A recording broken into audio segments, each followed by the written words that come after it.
Present continuous tense part 2। आइए present continuous tense की कुछ और प्रैक्टिस करते हैं। आज हम इस टेंस के नेगेटिव और इंट्रोगेटिव सेंटेंसेस का स्ट्रक्चर देखते हैं।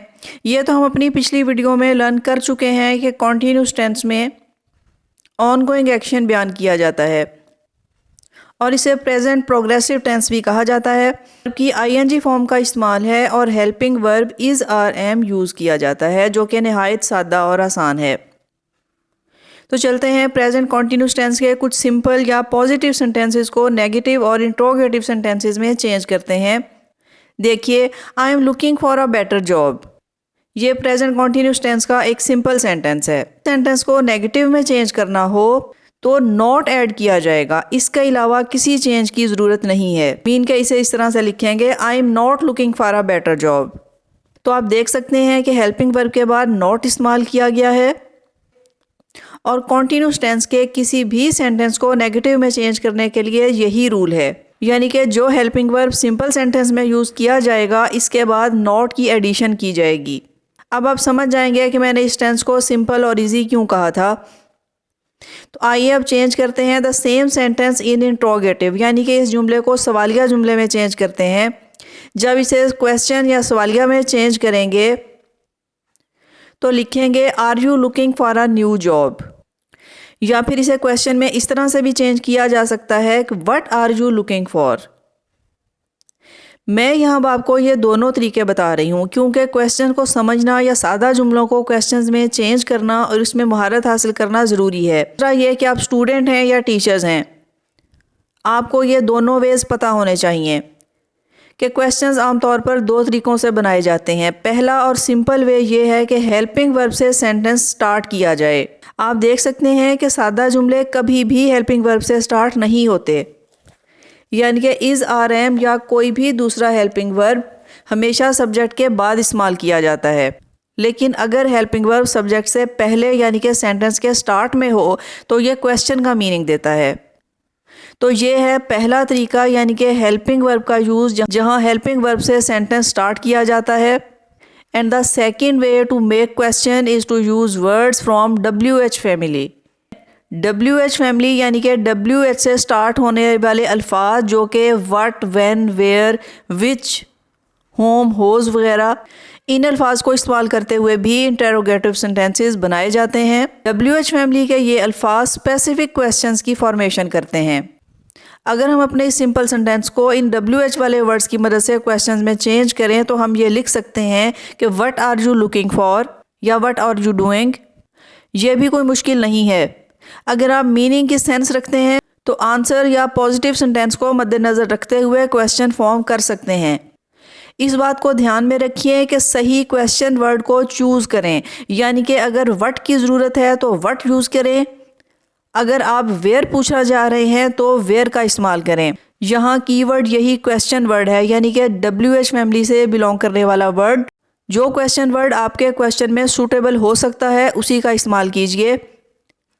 इसके बाद टेंस के रूल सेम है। हेल्पिंग वर्ब सब्जेक्ट के अकॉर्डिंग यूज़ किया जाएगा, यानी कि is for singular, are for plural and for the second person you, and am for I. Main verb सब के लिए आईएनजी फॉर्म में ही इस्तेमाल होगा। यहाँ भी हेल्पिंग वर्ब सब्जेक्ट से पहले इस्तेमाल किया जाएगा, यानी कि अगर हम यूँ लिखें कि what you are looking for तो ये गलत होगा, ऐसा नहीं लिखेंगे, बल्कि सही सेंटेंस ये है what are you looking for. यानी कि आप देख सकते हैं कि यहाँ भी व्हाट के बाद हेल्पिंग वर्ब लिखा गया और सब्जेक्ट इसके बाद इस्तेमाल किया गया।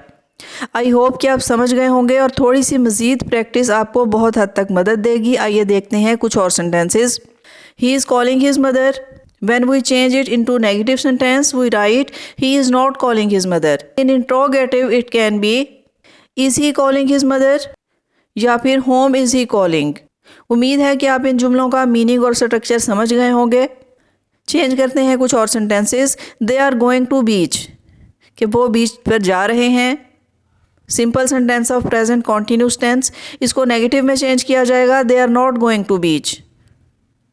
और इसी तरह इसे इंट्रोगेटिव में चेंज कर सकते हैं, are they going to beach या फिर वेयर आर दे गोइंग। देखिए next sentence, she is waiting for bus. This is the simple sentence of present continuous tense. तो यहाँ भी इसको नेगेटिव में चेंज करते हुए लिखेंगे she is not waiting for बस, और इसे क्वेश्चन में इस तरह से चेंज किया जा सकता है इज़ शी वेटिंग फॉर बस, या फिर हम कह सकते हैं व्हाट इज़ शी डूइंग। ये थे सिंपल सेंटेंसेस को नेगेटिव या इंट्रोगेटिव में चेंज करने के रूल्स। आइए प्रेजेंट कॉन्टिन्यूस टेंस के सादा जुमलों की कुछ और एग्जांपल्स देखते हैं। We should not go out now, look it is raining. तो यहाँ आप देख सकते हैं कि first part of the sentence is the simple present tense कि वी शुड नॉट गो, ये प्रेजेंट कॉन्टिन्यूस में नहीं है, जबकि second part it is raining ये प्रेजेंट कॉन्टिन्यूस में लिखा गया है। तो यूं भी प्रेजेंट कॉन्टिन्यूस का इस्तेमाल सिंपल प्रेजेंट के साथ किया जा सकता है। Sorry I can't talk now, I am doing an important work. तो यहाँ भी देखिए sorry I can not talk now, it is simple present tense and the second part of the sentence is I am doing an important work. आप देख सकते हैं कि ये प्रेजेंट कॉन्टिन्यूस टेंस में है। In this way, we can combine simple present and present continuous tense. Excuse me, you are sitting on my coat. तो you are sitting on my coat ये भी present continuous का tense है। I'm okay now, I'm getting better कि अब मैं ठीक हूँ और मैं बेहतर हो रहा हूँ। First part of the sentence is in simple present and second part is present continuous tense. I must get back to office. I am working on a new project. यहाँ भी आप देखिए I must get back. This is simple present tense and the second part of the sentence is I am working. This is in present continuous tense. तो in this way you can understand and how we can use present continuous tense and simple present tense combined. उम्मीद है कि ये दोनों tense इन्हें समझना और इन्हें use करना आपके लिए मुश्किल नहीं होगा। See you in the next video.